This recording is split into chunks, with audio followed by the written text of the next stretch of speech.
Muy bien, ya está con nosotros Carlos Urunaga, se reincorpora después de unos días de descanso. Carlos, has venido relajadísimo, con nuevo semblante. Buenos días, Perla, buenos días, Armando. Buenos días a todos, un poco descansado, ¿no? Está bien, como lo mereces, Carlos.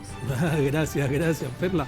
Pero mire, empecemos la semana con Fidel, ¿no? Fidel fallece en la Semana de Acción de Gracias en Estados Unidos y en lo que se llama como el Viernes Negro, ¿no? Por estas ofertas que existen en la economía capitalista, pero él solía decir que no hay posiciones neutrales. O se es partidario de la revolución o se es enemigo de la revolución. Bueno, mi posición es clara. Yo no estoy a favor de la revolución porque no antepongo la economía a los valores democráticos. Fíjense, se habla mucho de los temas de educación y salud, pero la pregunta que un economista se tiene que hacer es ¿y de dónde sale el dinero para pagar esos avances en reformas sociales? Porque preguntémosle a los países miembros del Club de París si Cuba pagó su deuda en los años 80. Es una primera pregunta, porque ese dinero no pagado en deuda se trasladó a este tipo de gastos. O preguntémosle a Japón si Cuba pagaba su deuda. Y por otro lado, ustedes han visto el armamento, el despliegue de armas que normalmente hacían los revolucionarios. ¿Quién pagaba por esas armas? ¿No era la Unión Soviética? Los países como los nuestros tienen presupuesto de defensa. En ausencia de presupuesto de defensa hay más recursos para pagar los gastos sociales. Y por otro lado, si ya vamos a la calidad del gasto, ¿cuánto gana un médico en Cuba? Es una pregunta muy sencilla. ¿Cuánto gana un médico? ¿No son $15 mensuales? Y sin embargo, los médicos peruanos formados en Cuba son de los que más cobran en Lima. Qué curioso, ¿no? Ahora, y por otro lado, ¿no? La educación. Es cierto, los indicadores sociales con Batista eran una desgracia, especialmente en el tema rural. Pero por otro lado, ¿cuál era la característica de la economía cubana con Batista? No vendía azúcar, no vendía cigarros, el turismo no era hacia Estados Unidos. ¿Y cuál es la característica de la economía cubana hoy día? No vende azúcar, no vende cigarros y el turismo no es hacia Canadá, un poco más al norte. Entonces, claro, hay indicadores fabulosos en el tema de educación, líderes en América Latina sin ninguna duda.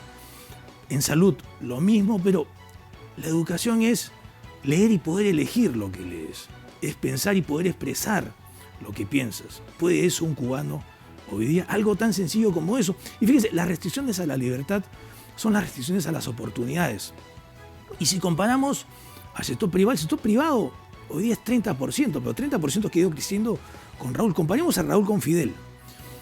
Al final de su mandato, siendo jefe de Estado, ¿no habían unas 150.000 empresas o iniciativas privadas en Cuba? En estos 6 años, liberando en una mínima parte a la economía cubana. ¿No se ha triplicado esa cifra? Entonces, para que vean ustedes también estas contradicciones, ¿no?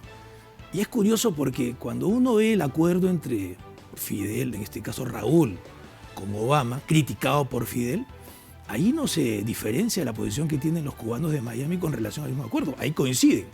Son parte de las contradicciones o de las cosas llamativas en este caso.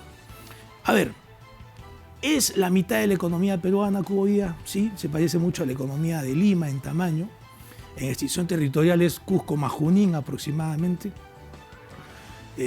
Son 11 millones los cubanos, un tercio de nuestra población. Tengo la sospecha porque no hay estadísticas oficiales, ¿no?, de que tienen un per cápita mayor al nuestro, que no es alabarlos a ellos, sino es un llamado de atención con relación a nosotros. Pero lo concreto es que si a uno le preguntan, ¿quieres copiar ese modelo? La respuesta es no, sin ninguna duda. Porque lo que quieres promover es el ejercicio de la libertad, de las decisiones en las personas.